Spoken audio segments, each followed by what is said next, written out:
दिनांक 27/12/2023 रोजी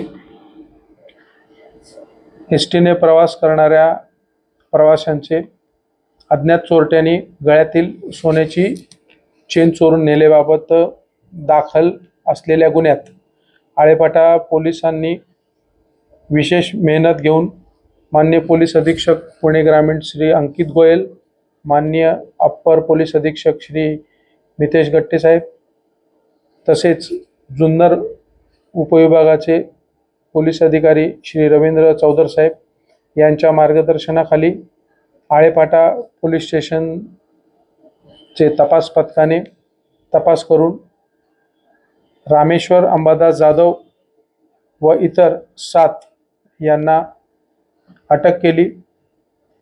त्यांच्याकडून मिळालेल्या माहितीनुसार अण्णा ढेपे राहणार बीड व आकाश बेंद्रे राहणार बीड यांना त्या चोरीच्या गुन्ह्यातील सोने विकल्याची माहिती मिळाली।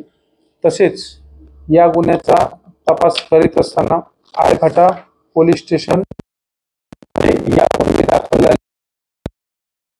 गुन्हेही उघडकीस आलेले आहेत।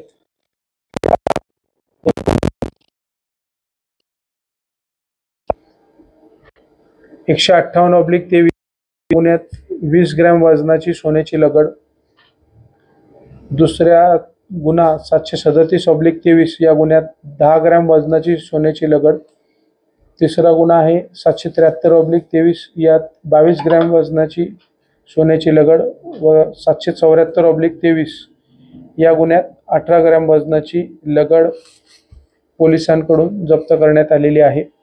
तसेच सदरचा गुन्हा करताना वापरलेले बोलेरो कंपनीचे वाहन पोलिसांकडून जप्त करण्यात आलेले आहे। याशिवाय यापूर्वी आळेफाटा पोलीस स्टेशनकडून एकूण याच प्रकारचे 18 गुन्हे उघडकीस आलेले आहेत आणि या गुन्ह्यांमध्ये साधारणपणे 50 पेक्षा जास्त तोळे वजनाचे सोने आणि 15 तोळ्यापेक्षा जास्त वजनाची चांदी पोलिसांकडून आतापर्यंत जप्त करण्यात आलेली आहे।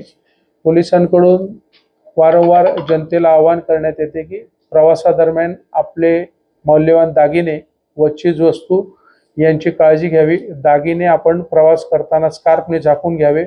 तसेच मौल्यवान चीजवस्तू असलेली बॅग ही पाठीवर किंवा काखेत न लटकवता ती आपल्या पोटावर दोन्ही हाताच्या मध्ये घेऊन प्रवास करावा, जेणेकरून गर्दीचा फायदा घेऊन चोर गळ्यातील दागिने व बॅगेतील मौल्यवान वस्तू चोरणार नाही याची त्यांनी दक्षता घ्यावी, असे आळेफाटा पोलीस स्टेशनकडून प्रवाशांना आवाहन करण्यात येत आहे।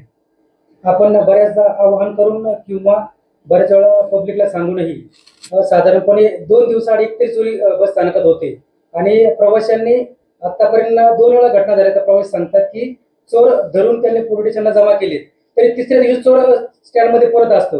यामागचं नक्की कारण काय?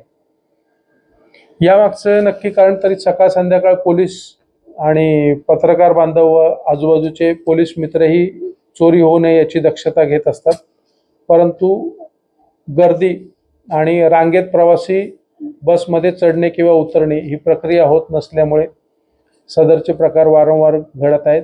तरी पोलिसांकडून वारंवार आवाहन करण्यात येत आहे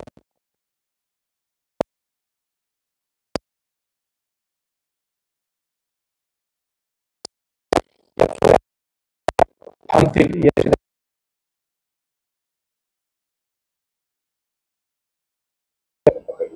आरोग्य आहेत आणि जे चोर जे आहेत त्यांची कशा पद्धतीने चोरी करायची यात किती माहिती द्यावी।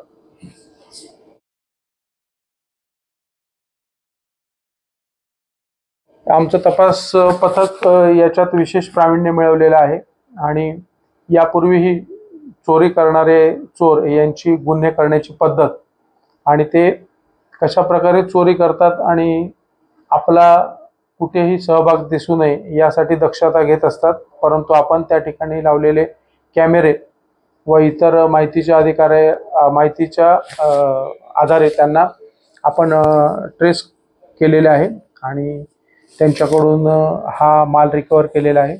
गुन्ह्यात वापरणारी गाडी ते पोलीस स्टेशनच्या किंवा एसटी स्टँडच्या जवळ न वापरता दूर कुठेतरी लावतात आणि मग चोरी केल्यानंतर एक जण विखुरून त्या गाडीपर्यंत पोहोचतात, अशी त्यांची मोडस आहे. ती लक्षात आल्यामुळे पोलीस त्यांच्यापर्यंत पोहोचू शकले.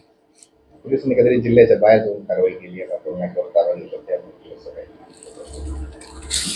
या आरोपितांचा शोध घेण्यासाठी वरिष्ठांनी मार्गदर्शन वेळोवेळी लाभलेले आहे. आम्हाला वरिष्ठांनी आम्हाला त्यांच्या अनुभवाचा वापर करून या गुन्हेकामी मार्गदर्शन केल्यामुळे आमचे तपास पथकाचे अधिकारी श्रीयुत बडगुजर साहेब, त्यांची सोबत असणारे ASI डुमरे, हवालदार विनोद गायकवाड, नरेंद्र गायकवाड, भीमा लोंढे, हनुमंत ढोबळे, शिंगाडे, दुपारगुडे, अमित पारखे, माळुंजे, अरगडे, केशव कोरडे हे यामध्ये विशेष प्रावीण्य मिळवलेले पोलीस आमची टीम आहे. आणि यापूर्वी सांगितल्याप्रमाणे त्यांनी 18 गुन्हे उघडकीस आणलेले आहेत आणि त्यांनी त्यांच्या अनुभवाचा आणि कौशल्याचा वापर करून हे गुन्हे त्यांनी बाहेर जिल्ह्यात जाऊन आरोपींना आणून हे गुन्हे उघडकीस आणलेले आहेत. जय हिंद. राजकारण, समाजकारण, शेती, उद्योग, गुन्हेगारी यातील नवनवीन घडामोडींसाठी आजच हिंदवी न्यूजला सबस्क्राईब करा आणि बेल आयकॉनवर क्लिक करायला विसरू नका. महाराष्ट्रातील एकमेव निपक्षपाती चॅनल म्हणजे हिंदवी न्यूज, सर्वसामान्यांच्या न्याय हक्कासाठी.